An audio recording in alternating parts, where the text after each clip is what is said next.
ఇప్పుడే జీ5 app download చేయండి. చూడండి మీ ఫేవరెట్ టీవీ షోస్ ఎప్పుడైనా ఎక్కడైనా. చూడండి శంకర్ గారు, ఉన్నట్టుండి ఇంట్లో నుంచి వెళ్ళిపోమని చెప్పడం కరెక్ట్ కాదు. అందుకే మీకు కొంచెం టైం ఇద్దాం అనుకుంటున్నాను. ఇదేంటి గౌరీ గారు సడన్ గా ప్లేట్ పిరాయించేశారు? కొంపదీసి ఈవిడకి కూడా కావాలొచ్చిందా? అనే లగేజ్ మొత్తం ప్యాక్ చేసాం. ఇంకిక్కడ మనం ఒక్క నిమిషం కూడా ఉండొద్దనే. మనకు రావాల్సిన డబ్బులు ఏమో ఉన్నాయి కదా, అవి తీసేసుకుంటే మనం వెళ్ళిపోదాం. ఆగరా, ఎందుకంత ఆవేశం? ఇప్పటికిప్పుడు అంత డబ్బంటే వాళ్ళు మాత్రం ఎక్కడి నుంచి తీసుకొచ్చిస్తారు? టైం ఇవ్వాలి కదా, పైగా ఒంటరి ఆడపిల్లలు. తొందరపడకండ్రా. ఇదేంటి శంకర్ గారు ఇలా ప్లేట్ మార్చేశారు? కొంపదీసి ఈయనకు కూడా కాల్ వచ్చిందా? మళ్ళీ సడన్ గా ఈ చేంజ్ ఏంటి?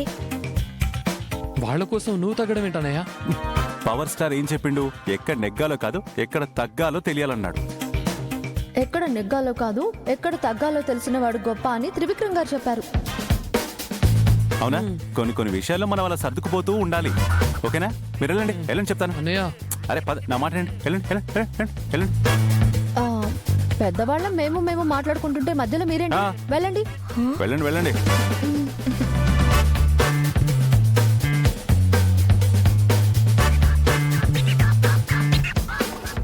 ఎంతసేపు అయిందండి కాల్ వచ్చి? తెలిసిపోయిందా? అంటే మీకు కూడా కాల్ వచ్చిందన్నమాట. చూసారా, చివరికి మన అవసరాల కోసం మనం నటించక తప్పదని అర్థమైంది కదా. అర్థమైంది కాబట్టి కాంపిటీషన్ కి రావడానికి ఒప్పుకుంటున్నాను. ఏమండి, ముందే చెప్తున్నాను, కాంపిటీషన్ తర్వాత మళ్ళీ గొడవ చేయకూడదు. చెయ్యను, బట్ వన్ కండిషన్. ఈ విషయం మా చెల్లెలకు తెలియకూడదు. అలాగే మా తమ్ముళ్ళకి కూడా కూడదు. అసలే పెళ్లి కావాల్సిన అమ్మాయిని. అవును, మరి మాకు ఇక్కడ 10 పెళ్లిళ్ళు అయినాయి. ఏం మాట్లాడుతున్నారండి? నేను పెళ్లి కావాల్సిన అబ్బాయినే. మనమేం మోసం చేయట్లేదు కదా. ఆపండి మీ అంతర్మదనాన్ని. మనం ఎవరిని మోసం చేయట్లేదు. అందొచ్చిన అవకాశాన్ని అందిపుచ్చుకుంటున్నాం, అంతే. కాంపిటీషన్ లో అలాంటివేం జరగవు కదా.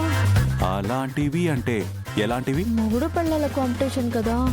హక్ చేసుకోమనడం, ముద్దు పెట్టుకోమనడం, ఇలాంటి ట్విస్ట్లేం పెట్టరు కదా. పెడితే బాగుంటుంది. కంగారు పడకండి, పూర్తిగా చెప్పనివ్వండి. పెట్టకపోతే ఇంకా బాగుంటుందని. శంకర్ గారు, అలాంటివేం జరగవండి. మీరు లేనిపోనివన్నీ ఊహించుకోకండి. మీరు పాజిటివ్ మైండ్ తో ఆలోచించారనుకో, అంతా పాజిటివ్ గా జరుగుతుంది. అదే నెగిటివ్ మైండ్ తో ఆలోచించారనుకోండి, మొత్తం నెగిటివ్. మనం చేసేదే నెగిటివ్ పని, దీంట్లో పాజిటివ్ గా ఎలా ఆలోచించడం? చూడండి, పాజిటివ్ సిచ్యువేషన్ లో ఎవరైనా పాజిటివ్ గానే బిహేవ్ చేస్తారు. నెగిటివ్ సిచ్యువేషన్ వచ్చినప్పుడు పాజిటివ్ గా బిహేవ్ చేసే లోపే పాజిటివిటీలో నెగిటివిటీ, నెగిటివిటీలో పాజిటివిటీని చూడడమే క్రియేటివిటీ. అబ్బా, మీరు కొటేషన్లు చెప్పడం మానేసి మా చెల్లెలకి మీ తమ్ముళ్ళకి ఏం చెప్పి మేనేజ్ చేయాలో అదే ఆలోచించండి. చూడండి, ఎలాగో మీ సిస్టర్స్ కి మీకు పెద్ద ఈవెంట్ ఉందని చెప్పారు కదా, అది ఇక్కడ కాదు వైజాగ్ అని చెప్పండి. నమ్ముతారంటారా? నమ్మేలా చెప్పండి. అబ్బా, ఇంకేం ఆలోచించకండి. ఎలాగలా వాళ్ళని నమ్మించి మనం ఆ ఈవెంట్ లో పార్టిసిపేట్ చేయడమే మనకి కర్తవ్యం.